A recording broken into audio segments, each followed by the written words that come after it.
Chapter 30. The hallway walls were filled with posters on Friday. Gallons of tempera paint had been sacrificed to spread the word that there was a dance next week. It was the final dance of the year, so some kids made a big deal out of it. As I stood near one of the posters, reminding myself that I hated dances, Julia and Kelly walked by. Right after they went past me, Kelly glanced back over her shoulder, smiled, and winked. I had no idea what that meant. Maybe it was her way of saying hi to someone who'd been part of the play, or maybe an insect had just flown into her eye. Either way, I soon had something more important to deal with. Instead of a bug in the eye, it was more like a foot in the mouth. Lee had taken one of the smaller posters and stuck it on my locker. Underneath, she wrote, "Let's go." For an instant, I thought she was serious. Then I realized it was typical Lee humor, another weird locker message with layers of meaning. When I saw her on the way out of homeroom, I said, "Good one." "Good what?" "Your joke about the dance." There was just the slightest flicker across her face, like she'd almost burned her fingertips. The expression vanished so quickly, it could have been my imagination. But in my gut, I knew it was real. If I'd said something immediately, I think it would have been okay. But I could hear Kyle's words, some freaky bitch with a face full of pins. My brain slowed to a crawl, lost in a search for the right words. "Yeah, it was a good one, wasn't it?" Lee headed off, leaving me there with a dozen replies jammed in my throat. I was such a jerk. I guess she thought it would be fun to go to the dance together, and I'd acted like the idea was a joke, which meant I'd acted like she was a joke. I couldn't even imagine how much that could hurt. I'd lied to Toby in the hospital. I'd never stood up for mouth. I couldn't take a third strike. I had to make things right, but I didn't know how. "I'm sorry" wasn't good enough. Not even close. Those were just words. Half the time people said them, they were lying. Mr. Franca had some words for us. "I know we have another month of school, but I need to tell you this now. You are one of the finest classes I've had the privilege to meet. There's a lot of talent in this room." It was nice to get praise from a teacher I really liked, but I wondered about his timing. I raised my hand. "Yes, Scott?" "You aren't quitting or getting sick or something, are you? Or dying?" I left that unspoken. He laughed and shook his head. "Not at all. Just feeling grateful. I was talking with a friend last night who's having a lot less fun with his students. In truth, his classes are a total nightmare. So I really felt the need to tell you what a pleasure it's been." He looked around the room, then said, "Okay, don't get misty on me, or I'll make you all read something truly gloomy, where the wonderful teacher dies, along with parents, friends, and assorted pets. Now let's get back to the lesson." I glanced over at Kelly. She winked again, but when I whispered, "What?" she just whispered back, "You'll see." After that, I couldn't catch her eye again. I figured I could talk to her in the hall, but at the end of the class, as I was walking out, Mr. Franca put his hand on my shoulder and said, "I mean it." I turned back toward him. "Thanks. You're a good teacher. You showed me stuff I didn't know about." "That's my job." He pointed to his desk, where 2 coffee mugs sat, each filled with pencils. One was for the Marines, the other for Lafayette College. I took a winding path, but I'm glad I ended up where I am. The main thing is, use your gifts, and enjoy the trip. I couldn't help laughing. "What's so funny?" he asked. "Now you're starting to sound like someone in one of those books." Right. The kindly, wise teacher sharing his wisdom with his favorite student. Sorry. He gave a fake snarl and said, "Get out of here, you little monster." The good feeling stayed with me through the rest of my classes. At the end of the day, I felt another hand on my shoulder as I was leaving my locker. Hoping it was Lee and that all was forgiven, I turned around and found myself face to face with Kelly. "What's going on?" I asked. She gave me a weird smile. "Your secret's out. Someone wants to see you about the dance," she said. My breath caught in my throat for a moment. I finally managed to say, "Who?" "You'll see. Come on." She turned and walked down the hall. I tried to calm myself. I didn't want to start babbling. Kelly led me to the multi-purpose room at the far end of the corridor. "In there," she said, giving me another wink. This time, my voice wouldn't break when I said hi. I took a deep breath, opened the door, and went inside. I scanned the seats. She wasn't there. I noticed some motion out of the corner of my eye. As I started to turn, something hit the back of my head. I was caught completely off balance. As pain exploded through my head, I tumbled to the floor, landing in the aisle between the seats. A jumble of explanations ran through my brain. I'd walked into something. A piece of the ceiling had fallen.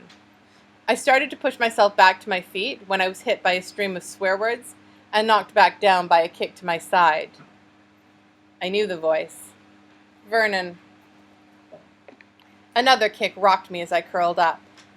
Other words rained down among the swear words. "You like her, huh?" Another kick. "Will you stay away from her?" I was hurting all over, dizzy. He grabbed me, lifted me to my feet. "She's mine. Don't you dare even look at her again." Another punch, knocking me across a row of seats. I didn't try to get up. I braced for more, but I guess he was satisfied. I heard the door open. I waited for the sound of his footsteps as he left. Instead, I heard another voice. "You hurt him!" It was Kelly. Then a third voice joined in. "I thought you were just going to shake him up a bit," Kyle said. I shook him up all right. It felt really good. "He needs help," Kelly said. "He'll be fine," Vernon said. "I hardly touched him." "Yeah, he's got a hard head. It's all stuffed with words. Let's go," Kyle said. I was afraid to find out how much damage Vernon had done. I just lay for a while, sprawled across the seats. Finally, I took a deep breath. I felt the back of my head. There was a small lump there. My left eye was starting to swell shut, and my cheek hurt. I pushed myself to my feet and staggered out of the room. The halls were empty. Wesley was waiting by his car in the parking lot. "You all right?" A slight frown crossed his face. "Yeah." "We have business to take care of?" I thought about Wesley kicking the crap out of Vernon. As satisfying as that would be, I could imagine things going from there until someone got really hurt. "No, it's over." "You sure?" "I'm sure." "Frozen peas." "What?" "Frozen peas. Put them on your eye when you get home." Mom let out an assortment of gasps when I came in. I guess my face looked a bit roughed up. "What happened?" "Softball. A grounder hit a rock." "Sit down." She pushed me into a chair, then grabbed a pack of frozen peas from the freezer. Apparently Mom and Wesley had some common knowledge. "Here, hold this on it. I don't know why they play these dangerous sports in school." After the initial shock of the cold, it felt good. Mom hovered over me. "I'm fine, really."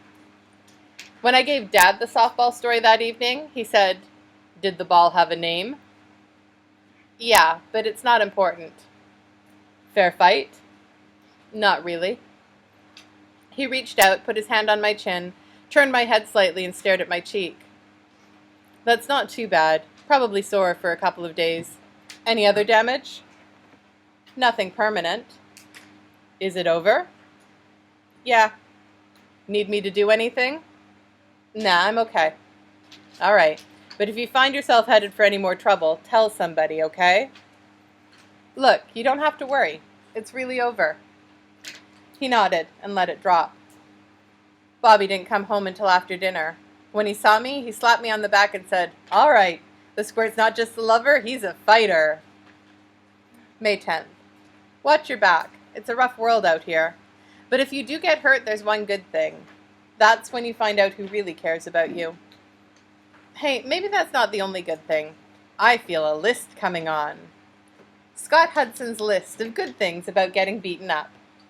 Number 1. You don't have to wait until nighttime to enjoy the stars. Number 2. It's a great way to make sure your blood clots properly.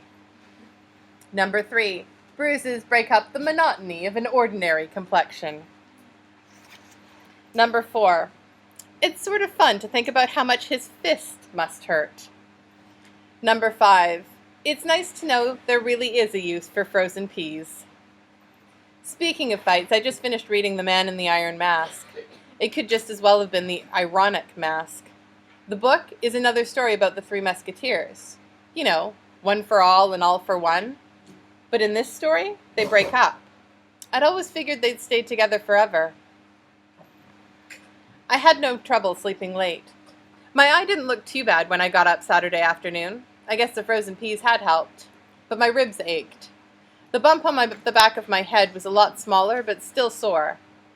As much as it sucked to have gotten jumped, and as much as I felt like a total idiot for believing that Julia was waiting for me in the multipurpose room, there was something else that felt even worse. I asked Bobby, "You ever hurt a girl's feelings?" He shrugged. A couple of times. Never meant to, but it happens. So, what did you do about it? Nothing I could do. They get over it. Or they don't. I thought about stealing the guillotine for Lee. But as much as I was picking up a lot from Wesley, I couldn't bring myself to do something I knew was wrong. Besides, if I gave the guillotine to her, I didn't think the first head she severed would belong to a stuffed animal. That evening, I went out to the garage and asked Dad, "Did Mom ever get really angry with you?" "Once or twice." "What'd you do to make up?" He pointed to the radiator cap. "What's the first rule?" "Don't take the cap off while the water's hot?" Dad nodded. "So you waited for her to cool down?" "Yep." "But what if she didn't? If your mom was the sort of person who stayed mad forever, we'd have never stayed together in the first place." He tilted his head toward the workbench. "Fetch me the 3/8 box wrench." I got it right on the second try.